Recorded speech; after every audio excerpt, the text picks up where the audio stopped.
இன்னைக்கு காலையிலேயே ஒரு அதிரடி ஸ்டார்டிங். அதிமுக சார்பில் 23 தொகுதிகளுக்கான வேட்பாளர் பட்டியல் வெளியிடப்பட்டது. அனைத்து அரிசி குடும்ப அட்டைதாரர்களுக்கு இலவச ஃப்ரிட்ஜ். திமுக அரசால் நிறுத்தப்பட்டிருந்த தாலிக்கு தங்கம் திருமண உதவி திட்டங்கள் மீண்டும் தொடரும். அதிமுக வாக்குறுதிகளில் ஹீரோ என்றார். படிப்படியாக மதுக்கடைகள் மூடப்பட்டு மதுவிலக்கு அமலுக்கு வரும் என்பதால் 2026 தேர்தலின் கதாநாயகன் அதிமுக தேர்தல் அறிக்கை தான். ஸ்டாலின் செஞ்சிருக்கிற மிகப்பெரிய ஸ்ட்ராட்டஜிக் பிளண்டர் தேமுதிக உள்ள கொண்டு வந்தது. கோலஹலாஸ் டிவி யூடியூப் சேனல், இது வாய்மையின் எக்காலம்.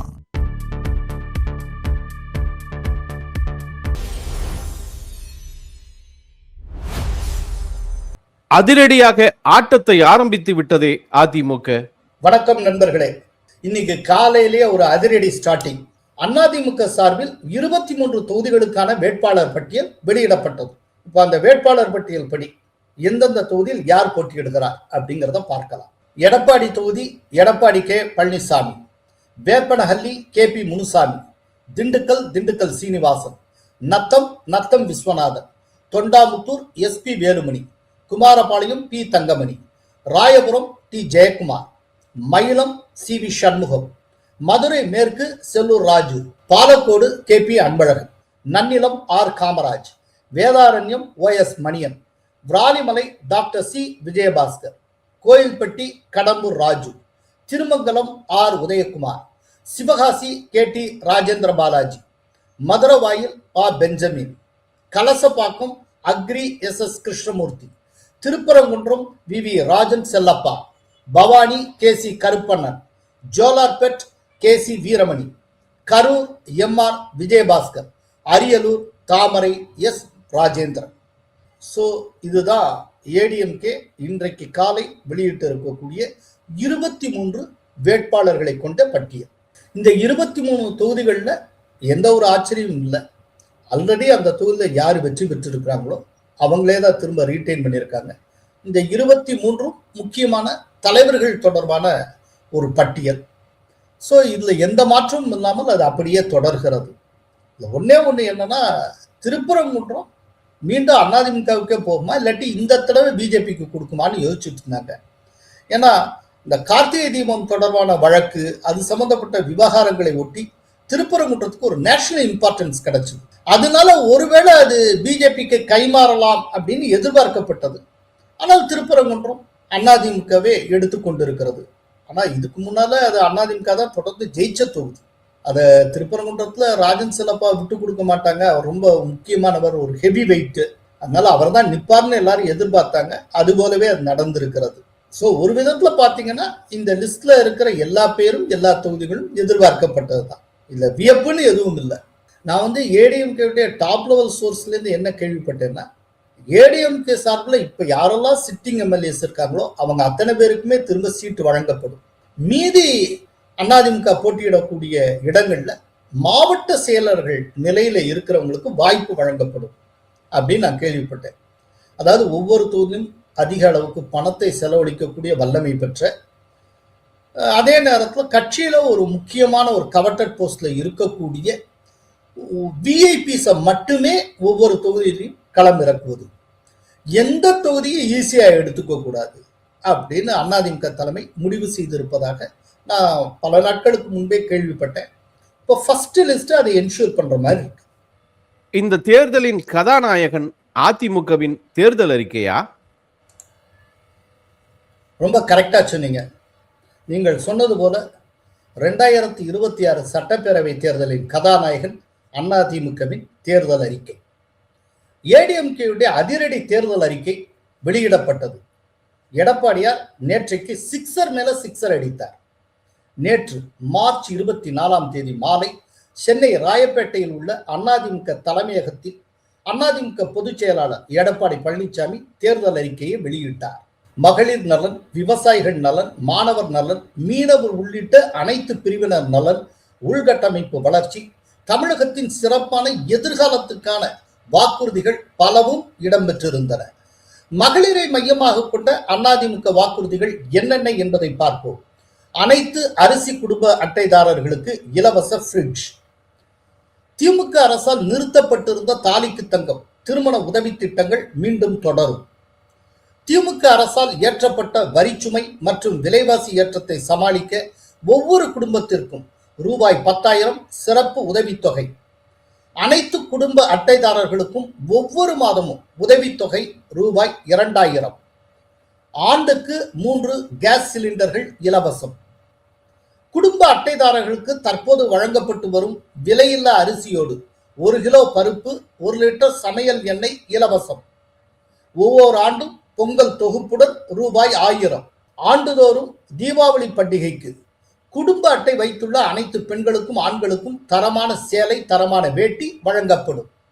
மகளிருக்கு 2 சக்கர வாகனம் வாங்க ரூபாய் 25,000 மானியம். குழந்தை இல்லா தம்பதிகளுக்கு கட்டணம் இல்லா IVF, அதாவது செயற்கை கருத்தரிப்பு சிகிச்சை தமிழகம் முழுவதும் வழங்கப்படும். பெண்களின் பாதுகாப்பை உறுதி செய்யும் வகையில் சென்னையில் செயல்பட்டு வரும் காவல்துறையின் காவலன் செயலி, அதாவது காவலன் என்கிற ஆப் மற்ற நகரங்களுக்கும் விரிவுபடுத்தப்படும். அதிமுக வாக்குறுதிகளில் ஹீரோ என்றார் தாய்க்குலத்துக்கு மகிழ்ச்சி தரக்கூடிய 139வது வாக்குறுதியை சொல்லலாம். அது படிப்படியாக மதுக்கடைகள் மூடப்பட்டு மதுவிலக்கு அமலுக்கு வரும் என்பதாகும்.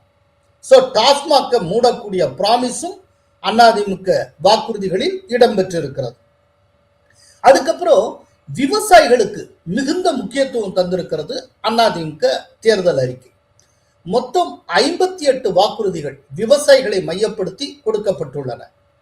அவற்றில் முக்கியமானவற்றை பார்ப்போம். அதாவது 38வது வாக்குறுதி, கூட்டுறவு வங்கிகளில் விவசாயிகள் வாங்கிய பயிர்க்கடன் தள்ளுபடி செய்யப்படும்.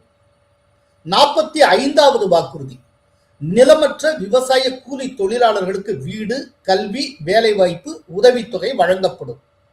50வது வாக்குறுதி, விவசாய பணியின் போது இடி மின்னல் தாக்கியோ, விஷப்பாம்பு கடித்தோ, வனவிலங்குகள் தாக்கியோ உயிரிழக்கும் விவசாய குடும்பத்திற்கு ரூபாய் 10 லட்சம் இழப்பீடு வழங்கப்படும்.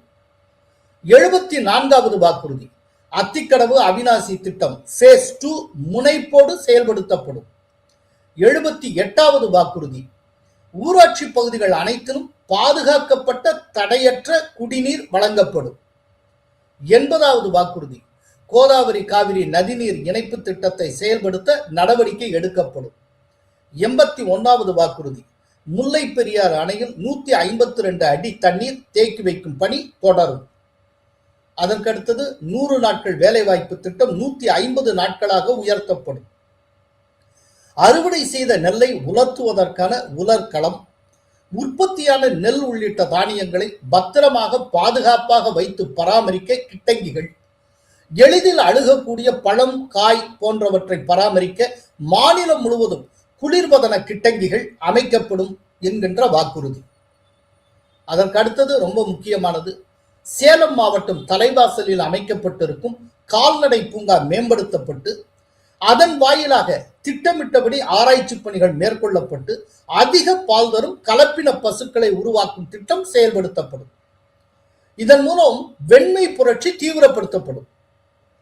அதுக்கப்புறம் விவசாயிகளை மனம் குளிர செய்யக்கூடிய இன்னொரு வாக்குறுதி, அது என்னன்னா, கோவை வையம்பாளையத்தில் உள்ள விவசாயிகளின் பெருந்தலைவர் நாராயணசாமி நாயுடு வாழ்ந்த வீடு நினைவில்லமாக மாற்றப்படும். ஸோ இத்தனை வாக்குறுதிகள் விவசாயிகளுக்கு தரப்பட்டுள்ளன. இப்ப நான் சொன்னதை காட்டிலும் இன்னும் பல மடங்கு இருக்கு. நான் அதை ரொம்ப முக்கியமானது மட்டும் சொல்லியிருக்கேன். அதே போல மாணவர்களுக்கான 2 முக்கிய அறிவிப்புகள் அதிமுக தேர்தல் அறிக்கையில் இடம்பெற்றுள்ளன. அது என்னன்னு பார்க்கலாம். அரசு பள்ளி மாணவர்களுக்கான மருத்துவ படிப்பு இடஒதுக்கீடு 7.5% 10% உயர்த்தப்படும். இது 104வது வாக்குறுதியாக தரப்பட்டிருக்கிறது. அப்புறம் வங்கிகளில் மாணவர் பெற்ற கல்வி கடன் தள்ளுபடி செய்யப்படும். ரொம்ப முக்கியமான ஒரு வாக்குறுதி. உலகளவில் புகழ்பெற்று விளங்கும் ஹார்வர்ட், ஆக்ஸ்போர்ட், ஏல், கேம்பிரிட்ஜ், MIT போன்ற பல்கலைக்கழகங்களுடன் இணைந்து 10 சர்வதேச தரம் வாய்ந்த பல்கலைக்கழகங்கள் தமிழ்நாட்டில் தொடங்கப்படும். இது ரொம்ப ரொம்ப முக்கியமான ஒரு ப்ராமிஸ். ஆக்சுவலா இந்த ப்ராமிஸ் செயல்படுத்தப்பட்டா, இவர்கள் சொன்னபடியே செயல்படுத்திட்டாங்கன்னா ஃபியூச்சர் தமிழ்நாடு ஒரு இன்டலெக்சுவல் தமிழ்நாடாக மாறும். அல்ல சந்தேகமே இல்லை. இவையெல்லாம் தவிர எதிர்கால தமிழகத்தை மனதில் கொண்டு பல்வேறு சிறப்பான வாக்குறுதிகள் வழங்கப்பட்டுள்ளன. அவற்றில் ஒன்று, தென் மாவட்டங்களில் குறிப்பாக மதுரை, தூத்துக்குடி தொழில் வழித்தட திட்டத்தை செயல்படுத்த குறிப்பிட்ட இடங்களில் தொழில் முதலீட்டுக்கு வசதியாக தொழிற்பேட்டைகள் அமைக்கப்படும். அருப்புக்கோட்டை, எட்டயபுரம் பகுதிகளில் ஜவுளி பூங்கா அமைக்கப்படும். தூத்துக்குடி துறைமுகத்தை மையமாக கொண்டு தூத்துக்குடி, திருநெல்வேலி, விருதுநகர் மாவட்டங்களில் தொழில் முதலீடுகள் செய்ய முதலீட்டாளர்கள் ஊக்கப்படுத்தப்படுவார்கள். அதற்கேற்ப சிறப்பு சலுகைகள் வழங்கப்படும். ஆக்சுவலா இது ரொம்ப சவுத்தை கான்சென்ட்ரேட் பண்ண ஒரு முக்கியமான ப்ராமிஸ். இப்ப சவுத்துல மட்டும் தொழில் வளர்ச்சி ரொம்ப சிறப்பா இருந்தா தினந்தோறும் வேலை தேடி சென்னையை நோக்கி வரக்கூடிய, சென்னைக்கு படையெடுக்கக்கூடிய இளைஞர்கள் எண்ணிக்கை குறையும். சென்னையில முதல்ல கன்ஜெஷன் குறையும். இன்னொன்னு, சவுத்ல இருக்கிறவங்க அவங்கவுங்க ஊருக்கு பக்கத்தே அவங்கவுங்க வேலை பார்ப்பாங்க. இதன் மூலமா ஒரு சமச்சீரான வளர்ச்சி ஏற்படும். இன்னைக்கு தொழில் வளர்ச்சி அப்படிங்கிறதே சென்னை சென்ட்ரிக்கா இருக்கு. எல்லாம் சென்னையை சுற்றியே தான் நடக்குது. இப்போ பாத்தீங்கன்னா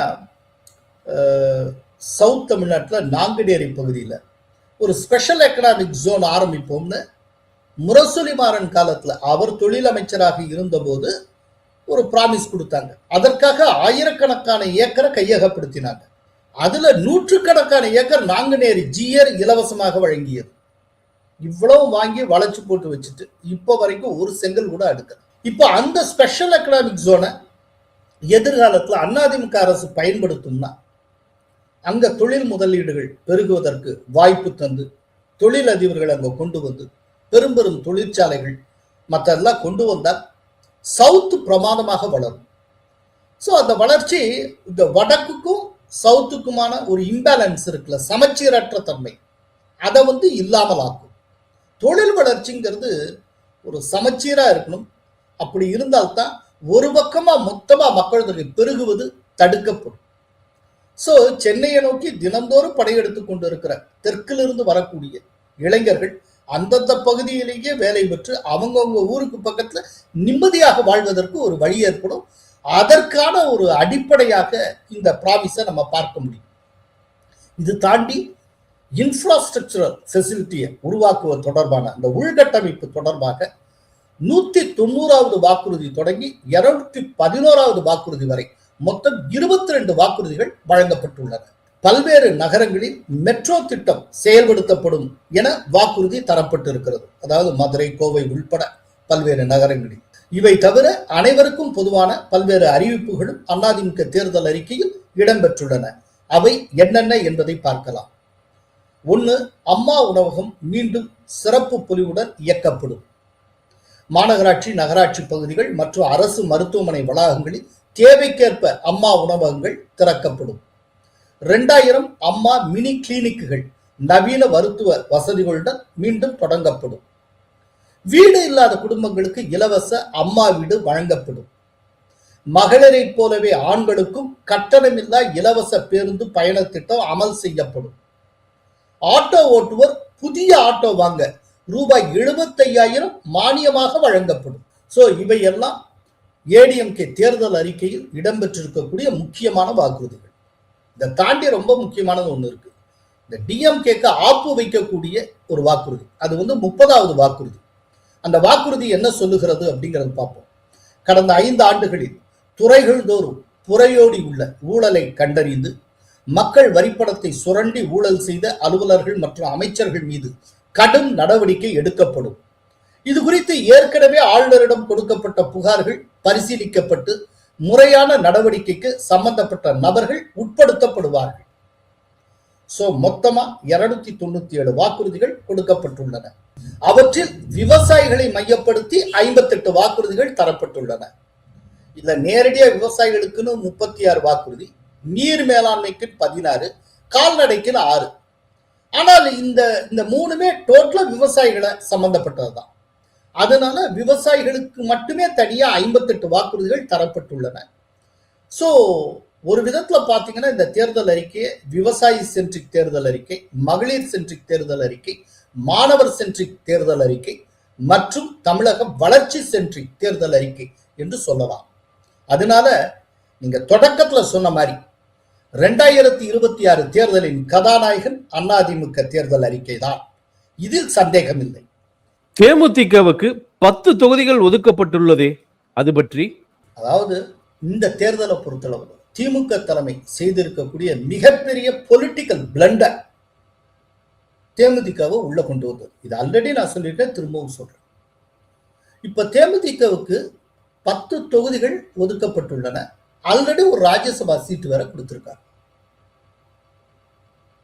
ஆனால் அதே நேரத்தில் தொடக்கத்திலிருந்தே டிஎம்கேயோடையே சேர்ந்து டிராவல் பண்ணக்கூடிய பல்வேறு கட்சிகளுக்கு, அது இடது கம்யூனிஸ்டா இருக்கலாம், இந்திய கம்யூனிஸ்டா இருக்கலாம், பல்வேறு கட்சிகளுக்கு தொகுதி எண்ணிக்கை குறைக்கப்பட்டு இருக்கிறது. காங்கிரசுக்கு கேட்ட அளவுக்கு கூடுதலாக கிடைக்கல. ஒரு நாம் கேவாஸ் வெறும் 3 தொகுதியை கூடுதலாக கொடுத்து, சும்மா இந்த அழுத குழந்தைக்கு ஒரு சாக்லேட் கொடுக்குற மாதிரி கொடுத்து காங்கிரஸை ஏமாத்திட்டாங்க. இப்ப என்னன்னா, இதனால மற்ற கட்சிகள், அந்த டிஎம்கே கூட்டணியில் இருக்கக்கூடிய கட்சிகள் கொதிப்படைந்துள்ளன. நேற்றைக்கு காங்கிரஸை சேர்ந்த ஒரு முக்கியமான தலைவர் என்கிட்ட பேசுறப்ப சொல்றாரு, தேமுதிகவுக்கு 10 அப்படிங்கிறது தாங்கவே முடியலைங்க, ரொம்ப ரொம்ப அநியாயமா இருக்கு. கூடவே டிராவல் பண்ணிட்டு இருக்கிறவங்களுக்கு ஒரு சீட்டு கூட கொடுக்க மாட்டேன்னாங்க. அதுக்கு அடம் பிடிச்சாங்க. அதுக்கு மனசே இல்லை. ஆனால் திடீர்னு எங்க இருந்தோ வந்த ஒரு தேமுதிகக்கு திடீர்னு அள்ளி கொடுக்குறாங்க. இத்தனை தொகுதிகளை பெறக்கூடிய அளவுக்கு அந்த கட்சிக்கு ஏதாவது ஒருத்தருக்கான அதுவும் கிடையாது.